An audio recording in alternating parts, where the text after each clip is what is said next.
MMTS రైల్లో అత్యాచార యత్నం, బయటకు దూకిన యువతి తీవ్ర గాయాలు, పగిలిన తల, విరిగిన మణికట్టు, నిందితుడి కోసం గాలింపు. ఎవడు చూడండి అసలు అమ్మాయి ఎవరు? ఏపీలోని అనంతపురం జిల్లాకు చెందిన మహిళ. పాప అమ్మాయి ఏజు 23 సంవత్సరాలు. మేడ్చల్లోని విమెన్స్ హాస్టల్లో ఉంటూ స్విగ్గీలో పనిచేస్తుందట. పాపం ఎంత పేదరికంలో ఉండుంటుంది అమ్మాయి ఆ ఫ్యామిలీ. ఈ నెల 22వ తేదీన మధ్యాహ్నం మేడ్చల్ నుంచి సికింద్రాబాద్ రైల్వే స్టేషన్ సమీపంలోని ఒక సెల్ ఫోన్ రిపేరింగ్ షాప్కు తన మొబైల్ డిస్ప్లే మార్చుకునేందుకు వచ్చిందట. మొబైల్ రిపేర్ చేయించుకొని సుమారు రాత్రి 7:30కు ప్లాట్ఫామ్ నెంబర్ 10లో తెల్లాపూర్ మేడ్చల్ ఎంఎంటీఎస్ రైలు ఎక్కిందట. అది మహిళల బోగి. అదేం బోగి? మహిళల బోగి. మరి మహిళల బోగిలో ఎందుకు ఇట్లా జరిగింది?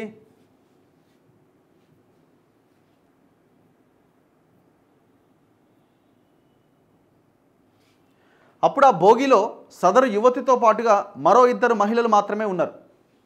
అల్వాల్లో ఆ 2 దిగిపోయారు. ఆ తర్వాత యువతి మాత్రమే ఆ బోగిలో ఉన్నది. అప్పుడే ఒక యువకుడు బోగిలోకి ఎక్కిండు. యువతి పైన లైంగిక దాడికి ప్రయత్నించగా భయంతో ఆమె రైలులోంచి గుండ్లపోచంపల్లి ఎంఎంటీఎస్ స్టేషన్కు 1/2 కిలోమీటర్ దూరంలో బయటకు దూకింది. కంకర రాళ్లపై పడడంతో బాధితురాలి తలకు తీవ్రంగా గాయమైంది. చేతి మణికట్టు విరిగిపోయింది. ముఖం, గదవ, శరీరం నుంచి రక్తం పోతూ ఉండడంతో అటువైపుగా వెళ్తున్న బాటసారులు గమనించి పోలీసులకు, అంబులెన్స్కు సమాచారం అందించారు. అక్కడి నుంచి గాంధీ దవాఖానకు తరలించారు. గాంధీ హాస్పిటల్లో ట్రీట్మెంట్ పొందుతున్న బాధిత యువతిని సోమవారం బీజేపీ రాష్ట్ర మహిళా మోర్చా ప్రెసిడెంట్ శిల్పారెడ్డి పరామర్శించారు. రాష్ట్రంలో మహిళలకు భద్రత లేదని చెప్పడానికి ఎంఎంటీఎస్ రైల్లో జరిగిన ఘటన ఒక ఉదాహరణ అన్నారు. బీఆర్ఎస్ ఎమ్మెల్యే సబితా ఇంద్రారెడ్డి, మాజీ మంత్రి శ్రీనివాస్ గౌడ్ కూడా గాంధీ హాస్పిటల్కి వచ్చి బాధితురాలని పరామర్శించారు. రాష్ట్రంలో షీ టీం పనితీరు ప్రశ్నార్థకంగా మారింది. మనకు కావాల్సింది అందాల పోటీలు కాదని మహిళలకు భద్రత అన్నారు. రాష్ట్రంలోని అన్ని బస్టాండ్లు, రైల్వే స్టేషన్స్లో సీసీ కెమెరాలు ఏర్పాటు చేసి పర్యవేక్షించాలని వారు డిమాండ్ చేశారు. వచ్చినప్పుడు స్పృహలో లేదు. రైలు నుంచి కింద పడి గాయపడ్డ బాధిత యువతి 22వ తేదీన రాత్రి 11:30కు ఎమర్జెన్సీ వార్డులో చేరిందని Gandhi deputy superintendent professor Sunil Kumar తెలిపారు. ఆమెకు మెరుగైన వైద్య సేవలు అందించాం, ప్రాణాపాయం నుంచి బయటపడిందని తెలిపారు. వచ్చినప్పుడు స్పృహలో ఉన్నప్పటికీ మతిస్థిమితం కోల్పోయినట్టుగా కనిపించిందని వివరించారు.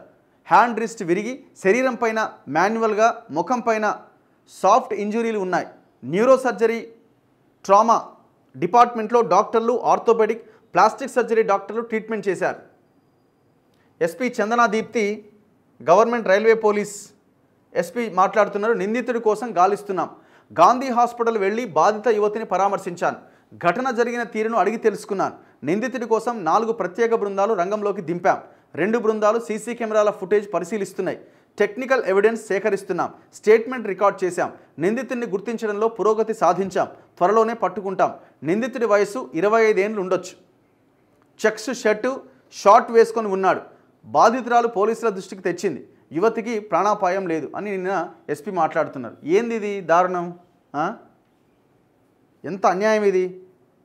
మొత్తము ఆ గాంజా బ్యాచ్లు తిరుగుతూ ఉంటాయి ఎంఎంటీఎస్లో. ఫస్ట్ దీని మీద దృష్టి పెట్టాలి మీరు.